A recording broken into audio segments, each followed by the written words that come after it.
Bonjour à tous.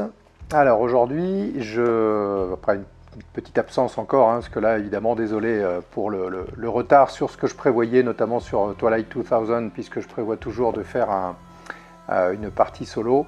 Là je prépare un déménagement, donc effectivement ça prend pas mal de temps et j'ai entre-temps eu la bonne surprise d'avoir Free League qui continuent de me faire confiance, ce dont je leur suis toujours très reconnaissant, puisqu'ils m'ont proposé donc de pouvoir faire la critique de la version 2, la seconde édition de Coriolis, donc jeu de rôle évidemment de science-fiction, dont la première édition était sortie en 2016 et qui était donc le jeu de rôle qui était un petit peu en termes d'ambiance, inspiré un petit peu des Mille et une nuits, même si on va dire que c'est quand même un petit peu extrapolé, mais effectivement il y avait une petite touche esthétique inspirée de ces contes.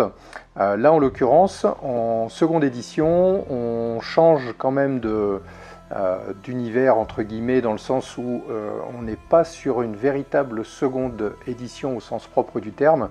C'est en fait une continuité de la première édition, donc de Third Horizon, donc le troisième horizon, qui ici est poursuivi en termes de narratif, puisqu'on se retrouve à peu près 200 ans dans le futur, avec des règles qui sont à la base assez similaires, puisqu'on est toujours sur les règles du mutant Year Zero engine, donc toujours le même principe de règles, mais un petit peu différent, comme je vais vous le montrer.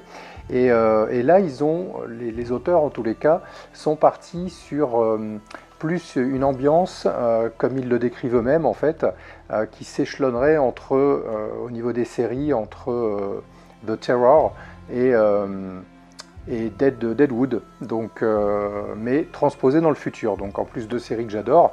Donc c'est vrai que ça m'a pas mal titillé de pouvoir me pencher là-dessus, d'autant plus que en fait j'ai jamais eu l'occasion de tester ni même de lire la première édition. Donc ce que je vais faire en fait sur cette vidéo, puisque je ne connaissais pas la première édition, ils ont également eu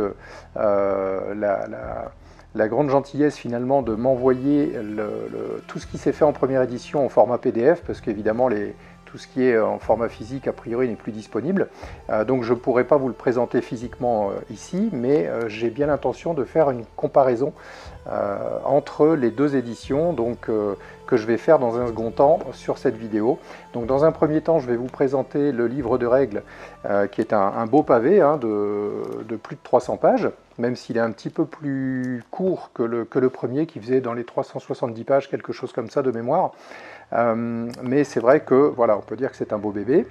En même temps, ce qui est sorti actuellement, il y a donc l'écran du maître de jeu, bien sûr, et donc le pack 2D. Donc pour le moment, sur cette seconde édition, c'est tout ce qui est sorti. Il y a une extension qui est prévue, une campagne qui est prévue, mais a priori pas avant, on va dire, la première moitié de 2026. D'après ce que j'ai compris, même si eux-mêmes n'en sont pas certains, mais en tous les cas, ce ne sera pas pour cette année. Donc, dans un premier temps, je vais vous présenter ce livre, vous expliquer un petit peu justement l'évolution en termes d'univers, les changements au niveau des règles succinctement. Je vais surtout vous présenter l'ouvrage de manière à ce que vous puissiez réaliser à quel point, comme d'habitude, au niveau illustration, c'est totalement magnifique. Alors, on se retrouve encore avec, en termes d'art, donc de tout ce qui est illustration, avec Martin Grip, qui était également aux commandes, a priori, en tout cas de la couverture de Twilight 2000, dont j'adorais clairement l'ambiance esthétique. Alors je crois qu'il n'était que à la couverture sur Twilight 2000 et qu'il y en avait d'autres pour les illustrations intérieures, mais qui étaient vraiment basées sur le même style graphique. Là, a priori, c'est Martin Grip qui officie sur cette seconde édition de Coriolis. Et là, encore une fois, j'ai été totalement conquis par le style graphique et les illustrations qui sont extrêmement inspirantes. Voilà, donc je vais déjà commencer par vous montrer en fait un petit peu succinctement les éléments donc, que constitue la seconde édition, à commencer donc par le superbe écran, ici, comme vous pouvez le voir. Donc, bon, on est sur du classique hein, en intérieur, avec les actions de combat, globalement, donc toutes les actions qu'on peut y faire, aussi bien sur du combat donc rapproché du combat à distance, tout ce qui est ici blessures et les différentes conditions dans lesquelles on peut se retrouver consécutivement à des combats.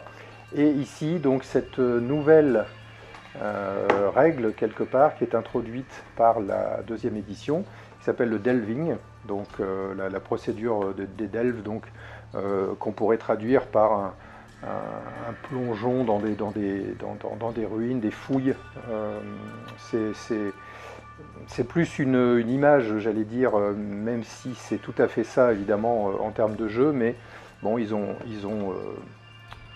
maintenu ce nom qui est un petit peu fourre-tout, j'ai envie de dire, pour tout ce qui va être lié aux explorations qui constituent le cœur de cette seconde édition, donc avec les usages donc des ressources ici, les incidents possibles, bref, tout ça on va le voir au niveau du livre.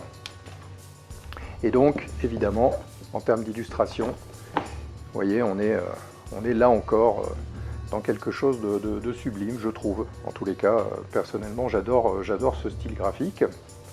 Donc voilà pour l'écran du maître. Les dés qui en fait présentent la particularité par rapport à la première édition d'avoir des dés un petit peu plus variés. Voilà, donc vous voyez, en fait, on a ici les dés de base, on pourrait dire, donc avec le 1 qui évidemment peut constituer un échec critique. On va voir ici que c'est encore différent par rapport à la première édition, et les réussites qui, comme d'habitude, se font sur un 6, donc classiquement hein, dans le Mutant Year Zero Engine. Et on introduit avec cette seconde édition les dés noirs ici, qui sont ce qu'ils appellent les Gear Dice, donc les dés d'équipement, avec toujours les réussites sur 6, et ici toujours les échecs critiques sur 1 quand on pousse léger, donc selon, comme d'habitude, les règles qui sont très simples à la base du Mutant Year Zero. Donc voilà pour les dés. Voilà, je vous montre ce que contient déjà cet ouvrage. Alors, donc la couverture qui est la même, hein, qu'on retrouve ici évidemment au niveau de l'écran.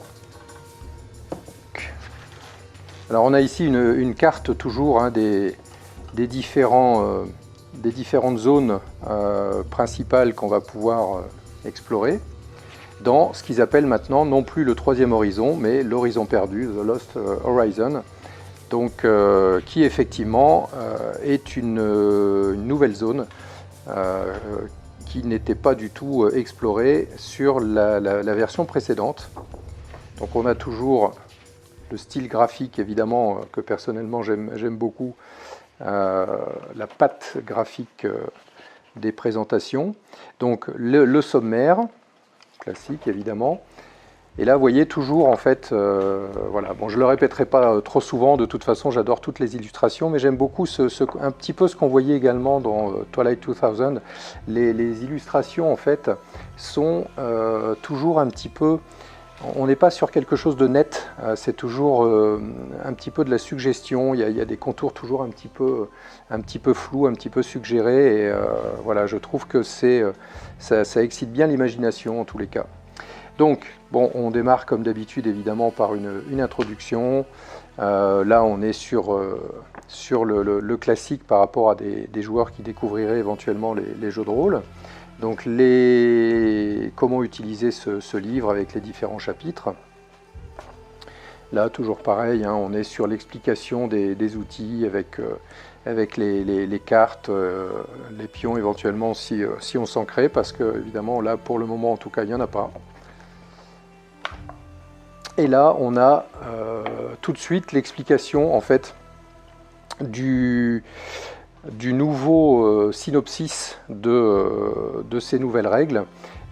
Pour simplifier en fait, il faut comprendre que il y a eu suite à ce troisième horizon où l'humanité s'était développée, en fait on est parti sur on transpose en fait l'univers maintenant dans une autre zone. Donc en fait pour résumer autant que je peux, après les guerres de portail de l'ancien donc troisième horizon, l'humanité a fui via 2 vaisseaux, donc le Zénith et Nadir. Nadir disparaît, le Zénith donc des great ships hein, comme ils appellent, donc des très gros vaisseaux de transport. Le Zénith arrive dans un horizon déjà colonisé, mais des guerres ferment le portail. Et donc ici, les survivants, la diaspora, se réfugient dans le système Joumois, qui fonde donc ce qui s'appelle Ship City, sur un astéroïde en fait, tout simplement, parce que, étant donné évidemment qu'il n'y a plus de portail actif, c'est donc là le gros postulat de cette seconde édition, les portails ne sont plus actifs et donc les survivants se retrouvent complètement coincés sur ce système et à partir de briques et de broc et surtout de pas mal de restes de vaisseaux qui sont rendus inopérants, ils finissent par se développer complètement, hein, donc, sur cet astéroïde, un petit peu à la mode, on pourrait limite comparer ça à Warhammer 40 000 avec les Space Hulk, donc des assemblages comme ça de différents vaisseaux. Quelques générations plus tard, au moment où démarre le jeu, la civilisation s'est redéveloppée sur cet astéroïde, mais avec ce problème des ressources, c'est-à-dire que comme il l'indique ici, The Dying City, donc une cité en fait qui se meurt, ils ont besoin évidemment d'explorer le plus possible de manière à pouvoir maintenir finalement la vie sur un astéroïde qui évidemment n'est pas capable de le fournir par lui-même. Et donc de là part évidemment le principe d'exploration qui constitue la base de cette seconde édition. Donc on a différentes factions évidemment, donc les navigateurs, les machinistes, etc., donc les coriolistes. Donc, vous voyez là je pars, j'allais dire, je vais aller un petit peu plus vite pour pouvoir évidemment voir tout le livre sans que ça prenne trop de temps. Donc vous voyez, on voit Great Ships and Expedition, donc les vaisseaux mers, on pourrait les appeler comme ça, qui vont essaimer de manière à pouvoir explorer ce qu'ils appellent ici donc le business du delving, donc en fait l'exploration et fouiller justement différentes ruines. Et donc on fait partie de la guilde des explorateurs, évidemment, ce qui permet d'introduire les personnages. Donc vous voyez, donc, ici on explique rapidement ce que va être le jeu. Là on est sur la création de vos fiches de personnages, avec les professions, les attributs, les talents. Donc là on est de toute façon sur du classique, assembler l'équipage. Vous voyez, toujours ces illustrations, hein, très inspirantes. Alors ici justement, une nouvelle introduction avec ce qu'ils appellent en gros l'oiseau, the bird, qui est quelque part... Alors on est beaucoup moins dans une ambiance... on est beaucoup moins dans une ambiance de religion, mais on a quand même évidemment l'horizon perdu est un espace isolé évidemment sans portail actif et qui est hanté par les ruines des constructeurs, donc cette civilisation antique disparue il y a environ 500 000 ans. Les ruines sont infectées par ce qu'ils appellent en VO le blight, donc on pourrait dire le fléau, une corruption organique qui cause folie et mutation. L'exploration à présent se fait via ce qu'ils appellent le slipstream, donc qui est un courant stellaire instable sur donc, ces vaisseaux mers massifs. Et donc ce qu'ils appellent les birds, qui sont des créatures en fait qui sont créées par bio-ingénierie des builders, donc on pourrait dire les constructeurs, hein, littéralement, donc de cette ancienne race, vont protéger potentiellement donc, les personnages contre ce fameux blight, donc ce fameux fléau avec des pouvoirs mystiques. Donc là, on est sur quelque chose d'assez central sur le jeu. Donc voilà, ici, c'est l'amélioration évidemment après du personnage, de l'équipage. Équipage qui a une grosse importance. En fait, là, on est vraiment sur un jeu de réellement là où la cohérence du groupe va être extrêmement importante. Hein. Un personnage seul ou un équipage qui ne serait pas forcément bien complémentaire a effectivement peu de chances de pouvoir aller bien loin en fait. Donc voilà ici les différents archétypes, hein, l'artiste, donc l'enforcer, donc en gros l'homme de loi. Hein. Là vous voyez on rentre à nouveau dans de l'ésotérique. Voilà, au jobber. Donc on a pas mal d'archétypes différents. Bon, toujours évidemment la possibilité d'avoir un érudit, hein, le scholar, le voyageur, et on rentre dans la mécanique de jeu, donc qui évidemment est relativement proche hein, de ce qu'on connaissait avant, mais avec certains changements. Donc voilà, comme d'habitude, hein, on voit ici les statistiques en fonction du nombre de dés qu'on va jeter et les bonus apportés donc, par les dés d'équipement, toujours la possibilité de pousser son jet, donc, avec donc, le risque que ça implique évidemment derrière de recevoir des pénalités. Les talents.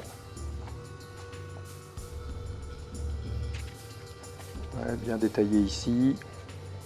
Donc là on est de toute façon encore une fois dans du classique. Les dangers du combat bien évidemment. Donc on a le détail du fonctionnement donc des combats.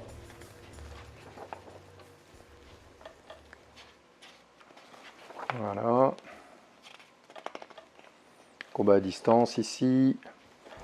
On a évidemment les conflits sociaux, hein, pas uniquement combat physique, les dégâts,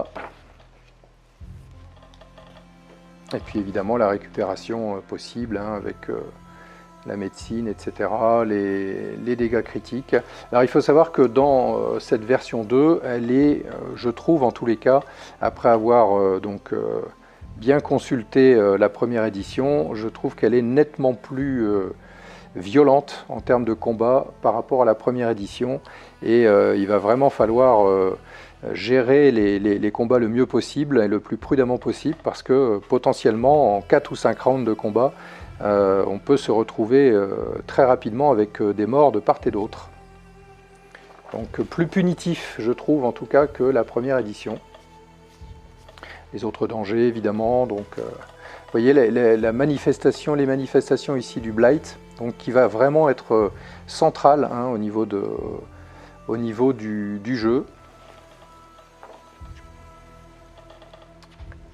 Toujours évidemment les possibilités de se retrouver dans le vide, hein, les radiations, l'apesanteur, le froid, etc. Enfin bon là on n'est pas dans du... On ne va pas détailler tout ça évidemment. Ici les combats donc de véhicules et de vaisseaux spatiaux. Alors là c'est un regret pour moi par rapport à la première édition. On est beaucoup moins dans ce qu'on pourrait classer comme space opéra. puisque ce qu'ils appellent combat de vaisseaux spatiaux se limite en gros aux navettes, aux barges en fait, que les personnages possèdent pour pouvoir aller sortir en fait des vaisseaux amiraux, les Great Ships, pour en fait pouvoir aller explorer les différentes ruines pour y trouver toute ressource nécessaire donc, à la colonie.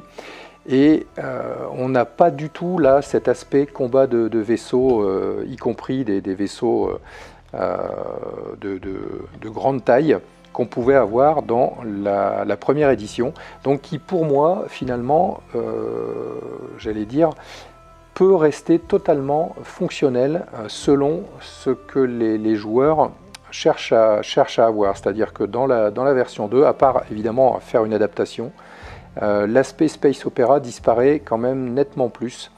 Et ça, pour moi, c'est un regret, évidemment, parce que ça, c'est un thème que j'adore, d'avoir cette possibilité de combat avec plusieurs vaisseaux, y compris des vaisseaux de grande taille. Donc, on ne retrouvera pas ici, en fait. Clairement, là, c'est pas le thème. Même s'il y a quand même, évidemment, la carte de combat spatial qu'on peut télécharger hein, sur le site de Free League. Mais voilà, on n'est pas sur des grandes batailles et on reste sur des petits vaisseaux. Donc évidemment les actions avec véhicules.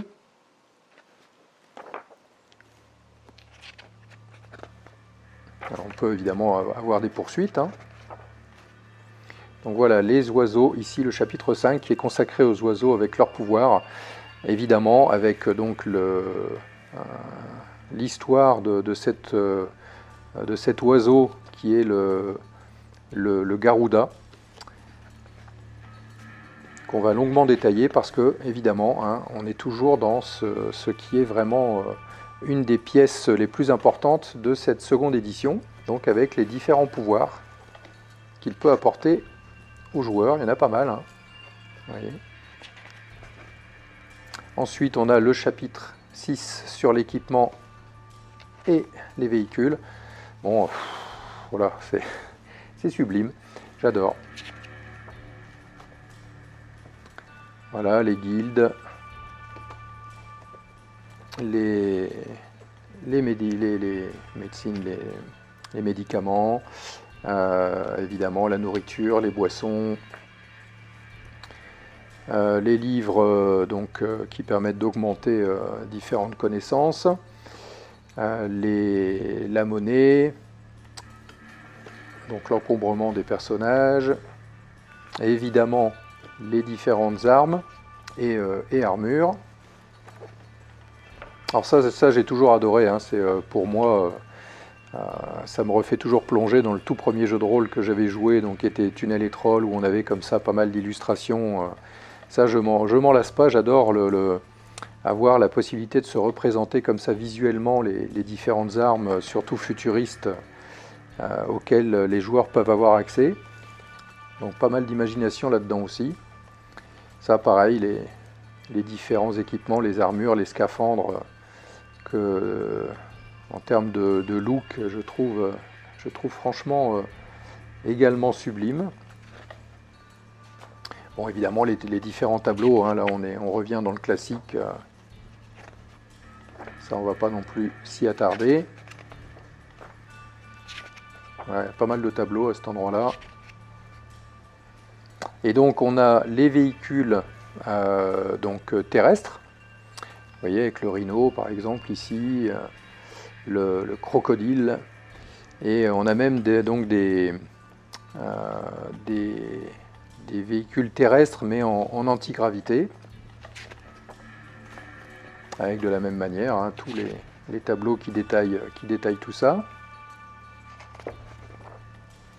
Et là, on est sur beaucoup plus la présentation, évidemment, de cet univers en détail, avec la diaspora, et les trois capitaines. Enfin bref, là, on est dans ce que j'ai trouvé très intéressant, parce que c'est vrai que pour m'être plongé de ce fait-là dans la première édition que j'ai lu avant de ce fait-là, pour justement pouvoir avoir une continuité, on va dire, dans mes lectures et comprendre ce qui changeait entre la version 1 et la version 2. Bon, personnellement, évidemment, dans les jeux de rôle, j'ai toujours beaucoup adoré le développement de la thématique, de l'histoire, de l'univers. Et voilà, là, on est tout à fait dans ce chapitre-là où on va nous détailler. Vous voyez, on a une chronologie, le détail ici des Great Ships, qui moi personnellement m'inspire beaucoup, parce que c'est voilà, les vaisseaux immenses, j'ai toujours adoré ça. Depuis d'ailleurs ce qu'ils appelaient les Lewin, les classes Lewin dans le jeu à l'époque de François Nedelec, Empire Galactique. J'adorais ce concept de vaisseau immense. Donc voilà, on est dans le détail qui est quand même bien développé. Le Blight, hein, évidemment, le fléau. Je ne sais pas trop comment on pourrait le traduire d'autre, mais en gros, c'est vraiment tout à fait ce que ça symbolise. Hein. Donc évidemment, fouiller dans les profondeurs, puisque c'est vraiment le thème du jeu. Hein. Les différentes guildes, qui sont bien détaillées également, avec le Grand Conseil. Les relations, c'est intéressant ça, un tableau très synthétique, donc qui résume les relations en fait entre les différentes guildes, si elles sont plutôt en bons termes neutres ou plutôt ennemies. Donc, vous voyez avec toujours ces belles illustrations qui permettent réellement voilà, de saisir un petit peu le concept de cet univers en images, donc avec les différentes guildes bien plus détaillées qu'au départ. Voilà. Guilde des explorateurs, évidemment, là normalement tous les joueurs en font partie. Là on est dans des factions plus mineures. Et ici, le détail de ce qu'ils appellent Ship City, hein, donc littéralement la cité vaisseau, puisque construite de briques et de broc, mais de manière extrêmement ingénieuse, et surtout on est sur une vraie métropole, hein, donc un gros exploit de la part de la diaspora, mais toujours évidemment le thème central, hein, une cité qui se meurt, et où on doit systématiquement évidemment tâcher de l'alimenter. Donc là, on détaille beaucoup l'historique de cette diaspora et de cette cité si particulière sur l'astéroïde. Vous voyez, avec un plan qui est pareil, qui permet vraiment de bien se représenter les différents quartiers. Ça fait d'ailleurs un petit peu, là on revient à une illustration effectivement qui pourrait rappeler un peu les Mille et une nuits également de loin, mais c'est pas trop accentué. Moi personnellement, c'est vrai que je suis pas un grand fan de ce type d'univers, mais je dois reconnaître que sur la version 2, c'est vraiment pas du tout poussé, hein, c'est vraiment de loin. D'ailleurs, on voit bien sur toutes les illustrations à côté, bon, on est moins quand même dans cet aspect Mille et une nuits sur la seconde édition, ça c'est clair et net. Voilà, hein, toujours les... Vous voyez, on détaille vraiment énormément l'univers, ce qui est vraiment extrêmement intéressant. Donc on voit en fait le détail de ce système et la vie donc d'Anjoumois, hein, qui est le nom du système. Hein.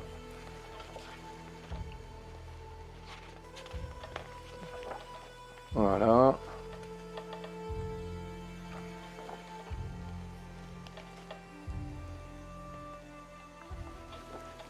Donc voilà en gros le détail des différents endroits que les joueurs vont être amenés à pouvoir explorer. Avec à chaque fois, vous voyez, les points d'intérêt qu'on peut retrouver donc sur chaque lieu. Voilà, vous voyez, il y en a pas mal ici, hein. Après, si on veut aller au-delà de cette sphère, et là on aborde le voyage spatial et les expéditions, qui donc n'utilisent plus par rapport à la version 1 les portails, puisque ils sont inactifs.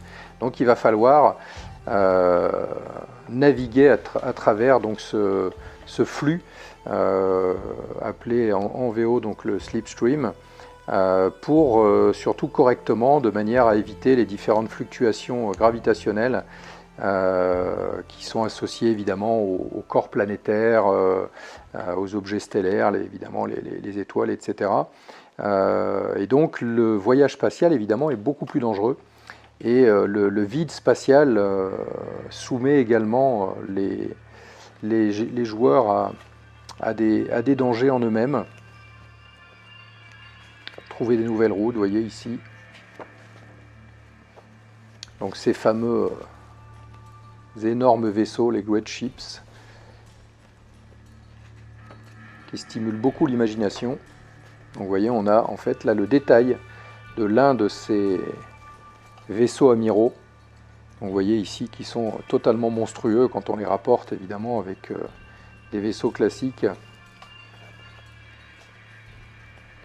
Donc voyager à travers le grand noir, hein, vraiment qui stimule, qui représente évidemment l'espace profond entre différents systèmes, et donc avec les dangers que ça va représenter, et qui peuvent évidemment... chaque membre de vaisseau ayant ses compétences, évidemment, chacun va être mis à contribution de manière à ce que les voyages se passent le mieux possible, et avec donc tous les dangers de voyager à travers ce flux.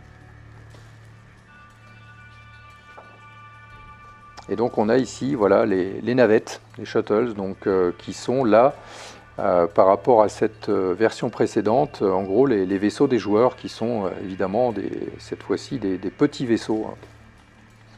Même si on peut tout à fait adapter, on pourrait très bien dire, en adaptant les règles de la V1, voire même utiliser les règles de la V1 pour que les joueurs puissent avoir des vaisseaux plus gros. C'est tout à fait faisable, mais ça nécessite un petit peu de travail évidemment des joueurs et du maître de jeu surtout. Donc avec les différents composants évidemment. Donc là on crée en fait de zéro sa navette. Les explorations donc à terre, et là on en revient évidemment aux missions principales des joueurs, qui seront donc les explorations dans les abysses, d'où le nom évidemment de delve, donc qui serait ça va être difficile aussi de le traduire littéralement, mais plonger, fouiller. En anglais, ça implique vraiment d'aller en profondeur, avec les différents rôles de l'équipage. Se préparer, très important la préparation, c'est-à-dire on ne va pas y aller comme ça sans se préparer un minimum, parce que chaque équipage va avoir son rôle. Donc prendre un maximum d'informations où on peut aller, vous voyez, scanner évidemment, parce que le but c'est d'y aller le plus préparé possible. On est toujours avec les différents dangers de cette exploration. Ce qu'on peut trouver évidemment, ce qui est très important puisque c'est le but, donc de trouver des ressources. Et ici on indique pour monter un camp, donc lorsqu'on est en pleine exploration. Donc voilà, vous voyez, on est vraiment ici dans une plongée dans des grandes profondeurs. En fait, littéralement, on se retrouverait presque, en exagérant à peine, dans du porte-monstre trésor, vraiment ce qui faisait anciennement du Donjons et Dragons première ou seconde édition. On est vraiment là-dessus, même si on peut évidemment développer d'autres types de scénarios, bien évidemment, mais quand même le thème principal de cette seconde édition, en gros, c'est ça. Ce qui a un avantage également, enfin moi j'aime bien de toute façon même si les scénarios thématiques plus sur des enquêtes ou autres est également évidemment extrêmement sympa. Mais voilà, le thème est intéressant pour une raison également, c'est que ça permet dans cette seconde édition également de recourir à du jeu solo. Donc les joueurs solo pourraient parfaitement jouer à cette seconde édition sans aucun problème. Là on se retrouve sur le chapitre dédié aux adversaires et aux créatures. Il y en a quand même pas mal. Vous voyez, donc les êtres du Blight. Difficile à traduire celui-là, vraiment, les êtres du fléau, enfin bref. Donc là, bon, c'est un petit peu on revient sur un petit peu du manuel de monstres, hein, littéralement. On revient un petit peu à du Donjons et Dragons là-dessus aussi, sur ce principe. Il y en a quand même pas mal, hein, avec toutes leurs caractéristiques. Les échos. Bon, les différents phénomènes évidemment qu'on peut y rencontrer, hein, comme les nuages de gaz, les météorites enflammées.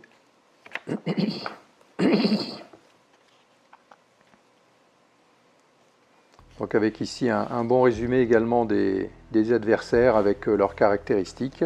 Donc, tableau toujours intéressant éventuellement quand on doit en créer un comme ça de manière plus ou moins imprévue.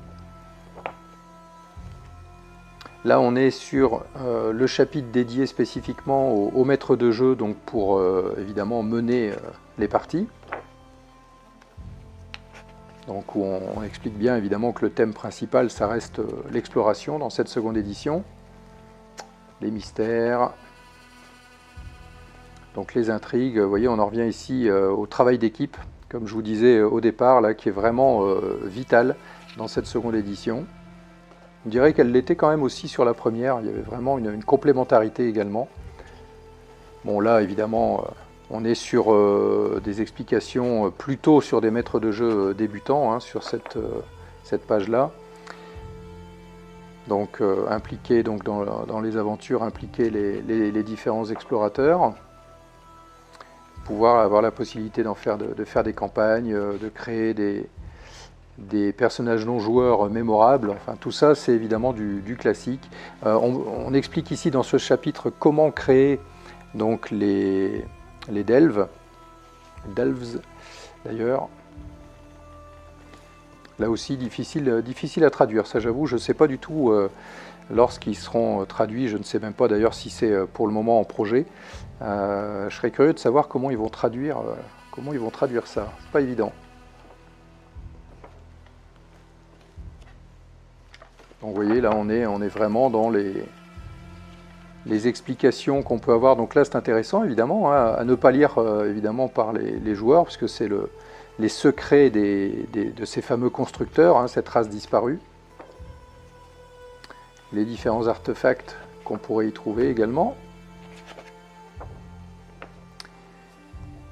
Et donc là ici on est sur, on se termine par le scénario de ce livre de base, qui est finalement, j'ai trouvé en tout cas intéressant. Donc la ziggourate noire, qui est clairement tout à fait dans le ton, dans le thème du jeu en termes d'exploration.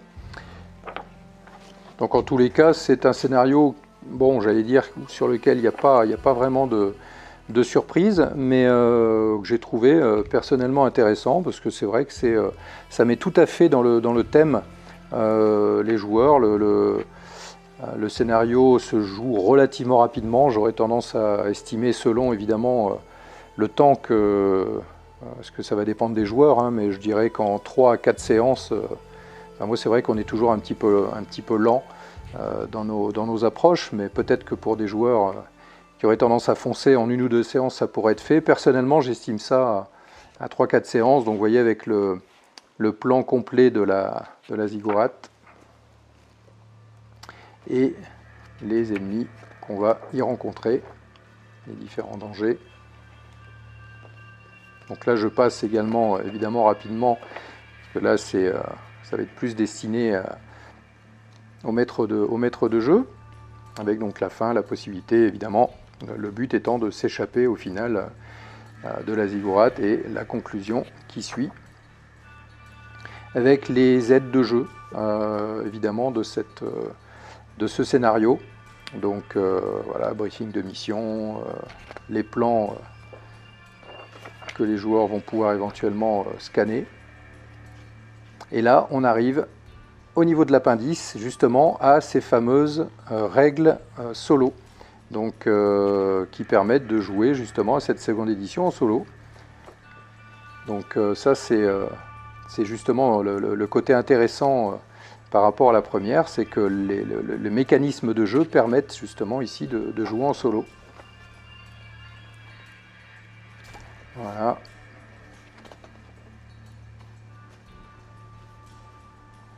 Ah, vous voyez, on explique bien survivre aux fouilles, aux plongées seul.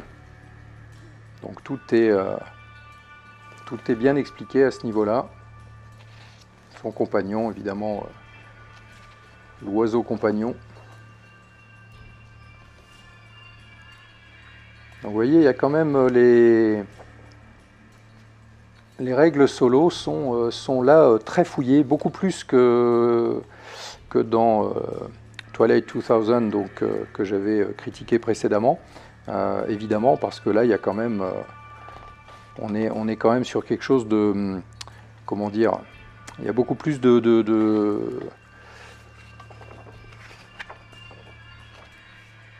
possibilités, j'allais dire, en termes de jeu solo par rapport à Twilight 2000 finalement.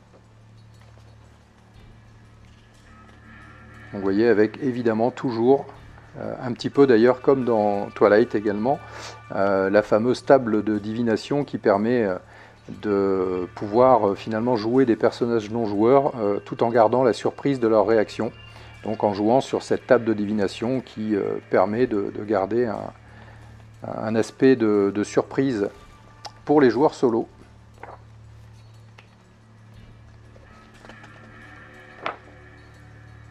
Voilà, donc vous voyez, il y a quand même beaucoup de tables.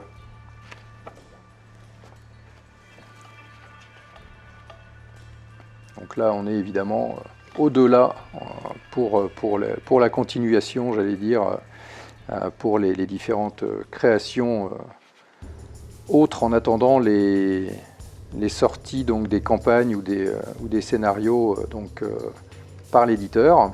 Alors ici, on a des sources d'inspiration, très intéressant. Et on termine évidemment par l'index. Donc ça, toujours pour moi, indispensable, hein, évidemment. Ça permet tout de suite, dès qu'on a une question particulière, de pouvoir retrouver rapidement la page et pas perdre des heures à feuilleter. Et on termine par les feuilles de personnages qui sont évidemment téléchargeables également sur le site de l'éditeur. Donc feuille de personnages ici, avec, vous voyez, qui est quand même très complet, hein. On a ici sur la deuxième page même le nom de l'oiseau compagnon. Voilà, et donc ici c'est quand on va explorer ces ruines, ces delves, donc ce qui permet d'avoir d'en garder la trace, de faire des plans, des choses comme ça.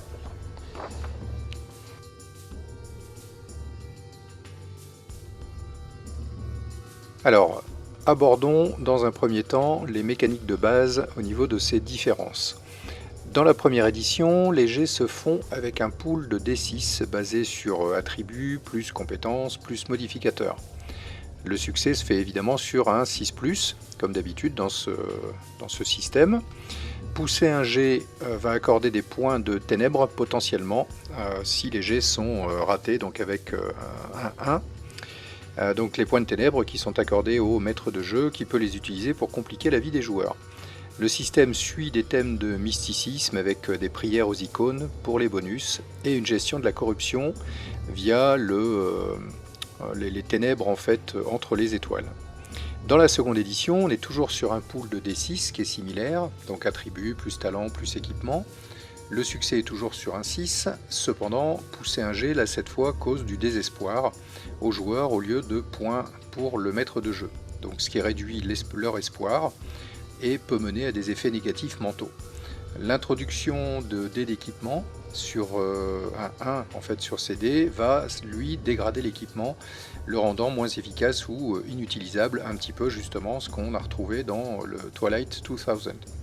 Le système met l'accent sur la survie et la corruption via ce fameux Blight, donc là la peste cosmique, le fléau, avec une gestion de l'espoir et du désespoir, ainsi que du cœur contre le Blight pour la santé mentale et physique. Alors au niveau de la création de personnages, dans la première édition, la création était globalement plus flexible avec divers concepts de groupe, donc les marchands libres, les mercenaires, les explorateurs, les agents, etc. Les attributs comme la force, l'agilité, l'esprit, l'empathie, les talents et compétences variées avec une emphase sur les origines, donc les Zénitiens ou les premiers arrivants, et les pouvoirs mystiques optionnels. Dans la seconde édition, elle est plus focalisée sur les explorateurs clairement affiliés à la guilde des explorateurs. Les attributs sont similaires, mais avec une distribution de points et des professions spécifiques, artistes, l'ésotérique, etc. L'introduction donc des oiseaux, le Garuda, des créatures donc extraterrestres créées en fait génétiquement par ces fameux constructeurs qui abordent des pouvoirs protecteurs contre le Blight. Donc la création inclut des rôles d'équipage par rapport à ces delves, donc les explorations de ruines, et une gestion de la réputation avec les guildes.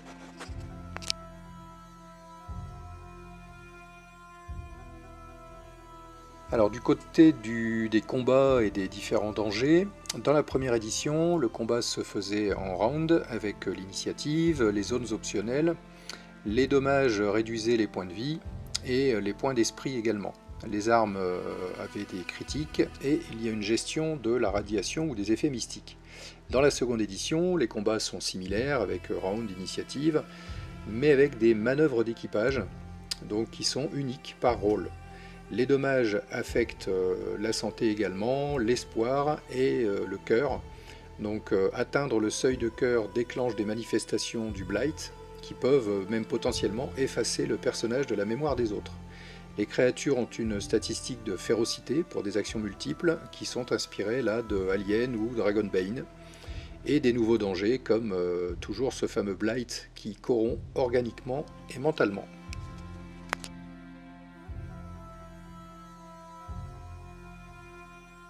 Donc globalement, pour résumer un petit peu la philosophie de ces deux systèmes, dans la première édition, l'emphase était mise davantage sur les voyages spatiaux via les portails, des intrigues factionnelles et un système de mysticisme avec des prières et des pouvoirs réservés aux icônes, tandis que la seconde édition introduit un système dédié à ces delves, les procédures pour scanner les ruines, gérer les événements imprévus, consommer des ressources comme l'oxygène, la nourriture et camper. Les pouvoirs viennent de ces fameux oiseaux, donc comme la détection du Blight, les attaques, la gestion de voyages via ce slipstream, et grâce aux Great Ships, donc qui sont un peu les vaisseaux porteurs.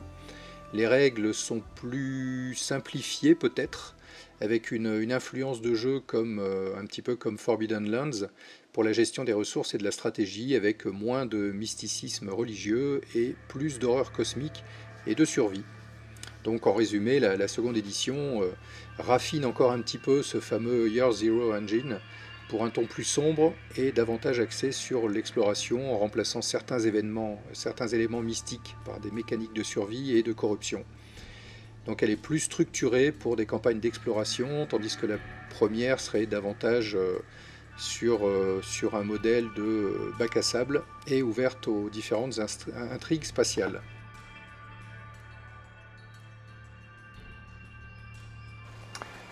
Voilà, donc pour résumer, là évidemment sur ma conclusion, mon avis, qui n'engage évidemment que moi, à titre personnel, j'ai clairement été conquis par l'univers, ce qui m'a d'ailleurs en fait clairement donné envie me plonger un petit peu dans les scénarios ou les campagnes de la première édition, surtout sur cette possibilité donc, qui est beaucoup plus axée Space Opera pour moi. Mais je trouve que l'évolution de cette seconde édition est franchement top parce qu'on se retrouve finalement avec deux univers très différents de l'un à l'autre en termes de sensations de jeu. On est vraiment beaucoup plus, on se rapproche plus d'un Alien en fait avec la seconde édition, même si évidemment c'est quand même éloigné, mais l'ambiance beaucoup plus sombre. On est presque, effectivement, ce que les auteurs disaient, cette espèce de compromis entre The Terror et Deadwood, c'est vraiment tout à fait ça. C'est le côté mystère et ne pas savoir ce qu'on va trouver dans les différentes fouilles qu'on va faire. Même le voyage dans l'espace lui-même est dangereux. Et ça, j'ai trouvé ça vraiment intéressant en termes d'ambiance. Donc, pour moi, les deux sont finalement complémentaires. Et ça pourrait tout à fait être intéressant de pouvoir marier finalement les deux selon les scénarios. On peut tout à fait, sur un scénario qui utiliserait des vaisseaux par exemple de la première édition, mais se retrouver dans une situation qui impliquerait des thèmes de jeu de la seconde, comme justement ces fameuses explorations. Donc pour moi, les deux peuvent potentiellement être complémentaires et non pas forcément à être opposés l'une à l'autre. En tous les cas, c'est une belle évolution et surtout, on n'est pas juste sur une seconde édition pour dire de faire une seconde édition. C'est-à-dire de se dire, bon, relancer un petit peu des ventes, on serait vraiment dans un aspect purement mercantile, selon moi, parce que moi, les nouvelles éditions qui apportent pas grand-chose, ça ne m'intéresse pas spécialement. Mais là, on est vraiment dans une évolution, en fait, et non pas une seconde édition, c'est vraiment une évolution de l'univers, ce qui rend, pour moi, vraiment, pour ceux qui ont aimé Coriolis, et qui ne sont pas rebutés évidemment potentiellement par cet aspect beaucoup plus sombre, ça permet, j'allais dire, de faire développer, même peut-être éventuellement en inventant des lointains descendants de personnages qu'on pourrait avoir dans la première édition, qu'on ferait jouer finalement dans cette seconde 200 ou 300 ans plus tard. Donc voilà, personnellement conquis à nouveau par finalement cette œuvre supplémentaire donc, de Free League qui reste définitivement l'un de mes éditeurs de jeux de rôle préférés, ça c'est clair.